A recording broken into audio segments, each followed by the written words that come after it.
Noam Chomsky's Cartesian Linguistics, a chapter in the history of rationalist thought, 1966, delves into the intellectual roots of his own linguistic theories by tracing their origins back to 17th century rationalist philosophy, particularly the ideas of René Descartes. In this book, Chomsky argues that modern linguistic theory, especially his concept of generative grammar, has deep connections with Cartesian philosophy and the rationalist tradition. The work offers a historical perspective on linguistics and emphasizes the continuity between early modern philosophy and contemporary linguistic thought. Cartesian linguistics is structured around the exploration of rationalist ideas concerning language, mind, and creativity. Chomsky's primary goal is to demonstrate that the fundamental aspects of generative grammar, such as the innate structures of the mind and the creative aspects of language use, of their philosophical antecedents in the work of Descartes and other rationalist thinkers, like Gottfried Wilhelm Leibniz and Wilhelm von Humboldt. Chomsky's approach is both historical and theoretical, aiming to show that the insights of these early philosophers can be seen as forerunners of his own linguistic theories. He challenges the empiricist tradition, which views language learning as a process of habit formation based on sensory experience, and instead aligns his work with the rationalist view that emphasizes the innate capacities of the human mind. At the heart of Cartesian linguistics is Chomsky's argument that language is a uniquely human faculty that is rooted in the mind's innate structures. This view is consistent with Descartes' belief in the existence of innate ideas and the notion that humans possess a mental faculty that allows them to think and reason independently of sensory experience. Descartes famously asserted that the ability to use language creatively and express an infinite number of thoughts was a defining characteristic of human beings, distinguishing them from animals. Chomsky points out that for Descartes and other rationalists, language was seen as an expression of the mind's creative power, not merely a learned behavior. This creative aspect of language used the ability to generate an infinite number of sentences from a finite set of rules, and vocabulary is a central tenet of Chomsky's generative grammar. In this sense, Chomsky positions himself within the Cartesian tradition, arguing that language is a window into the workings of the human mind, and that linguistic theory should focus on understanding the innate structures that make this creativity possible. Chomsky contrasts the rationalist view with the empiricist approach to language, which dominated much of linguistic thought before the 20th century. Empiricism, associated with philosophers like John Locke and David Hume, posits that all knowledge, including language, is derived from sensory experience. According to this view, language acquisition is a process of forming associations between words and objects or actions, based on repeated exposure and reinforcement. Chomsky argues that empiricism cannot adequately explain the complexity and creativity of language use. He points out that children acquire language rapidly and effortlessly, often producing sentences they have never heard before, which suggests that language learning is not merely a matter of imitation and reinforcement. Instead, Chomsky argues, language acquisition involves the activation of innate mental structures, what he calls universal grammar, which provide the framework for learning any human language. This critique of empiricism is central to Chomsky's linguistic theory, as it underpins his rejection of behaviorist approaches to language, such as those advocated by B.F. Skinner.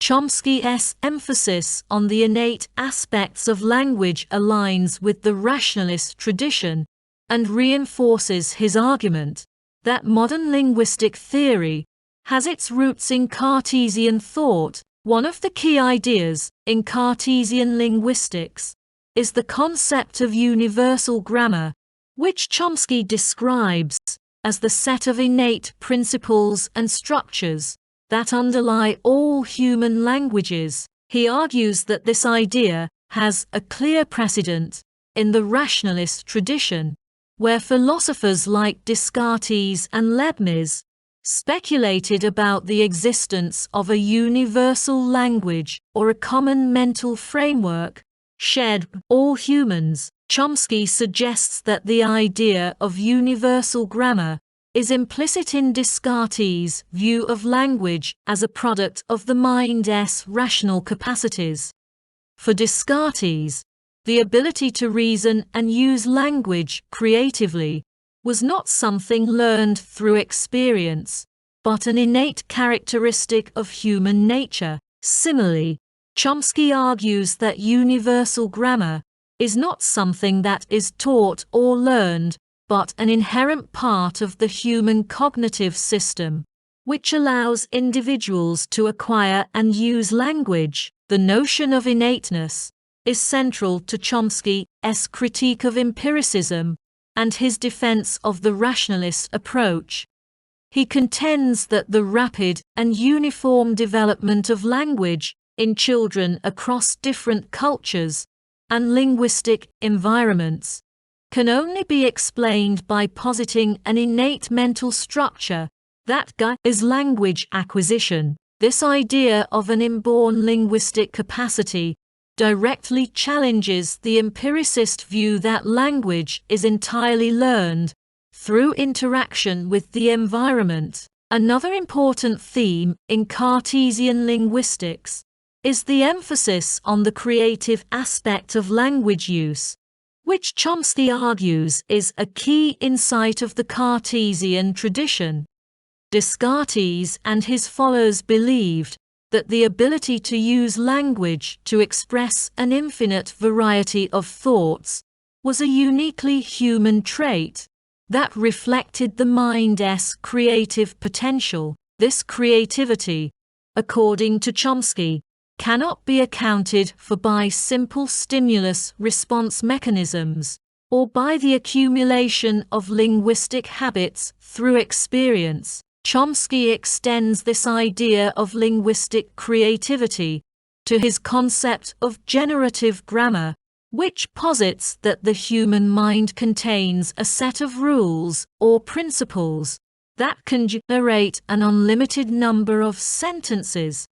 This generative capacity is what allows speakers to produce and understand sentences they have never encountered before, and it is a fundamental aspect of Chomsky's theory of language. Chomsky's focus on creativity also leads him to critique the behaviorist and structuralist approaches to linguistics that were prevalent in the mid-20th century. These approaches, he argues, tend to reduce language to a set of observable behaviors or structures, neglecting the underlying mental processes that make language possible. By contrast, Chomsky's generative grammar seeks to uncover the deeper, universal principles that govern all human languages, reflecting the rationalist emphasis on the mind's creative powers. Cartesian linguistics also serves as a historical exploration of the development of linguistic thought, situating Chomsky's own theories within a broader intellectual tradition. He traces the influence of Cartesian ideas through the works of later philosophers and linguists, such as Wilhelm von Humboldt, who emphasized the dynamic and creative aspects of language. Humboldt's idea that language is a process of formative activity, rather than a static system of signs, is echoed in Chomsky's generative approach. Chomsky's engagement with the history of ideas in Cartesian linguistics is not merely an exercise in intellectual history, but a way of legitimizing his own theoretical approach. By linking his ideas to the rationalist tradition, Chomsky argues that his theories of language are part of a long-standing philosophical inquiry into the nature of mind, knowledge, and language. While Cartesian linguistics has been influential in shaping the field of linguistics, it has also faced criticism. Some scholars have argued that Chomsky's reading of the Cartesian tradition is selective, and that he downplays the diversity of views within rationalist thought. Others have questioned the empirical basis for universal grammar and the extent to which Chomsky's ideas can be directly traced back to Descartes and his contemporaries. Despite these criticisms, Cartesian linguistics remains an important work for understanding the intellectual foundations of Chomsky's linguistic theories. It provides a historical and philosophical context for his ideas, and underscores the continuity between early modern philosophy and contemporary linguistic thought. Cartesian linguistics is a key text in Noam Chomsky's body of work, offering both a historical perspective on the development of linguistic theory and a theoretical defense of the rationalist approach to language. By tracing the roots of his own ideas to the Cartesian tradition, Chomsky not only challenges empiricist views of language but also positions his generative grammar as part of a broader philosophical inquiry into the nature of the human mind. The book highlights the enduring influence of rationalist thought on modern linguistics and provides a compelling argument for the innateness and creativity of language. Top of form, bottom of form.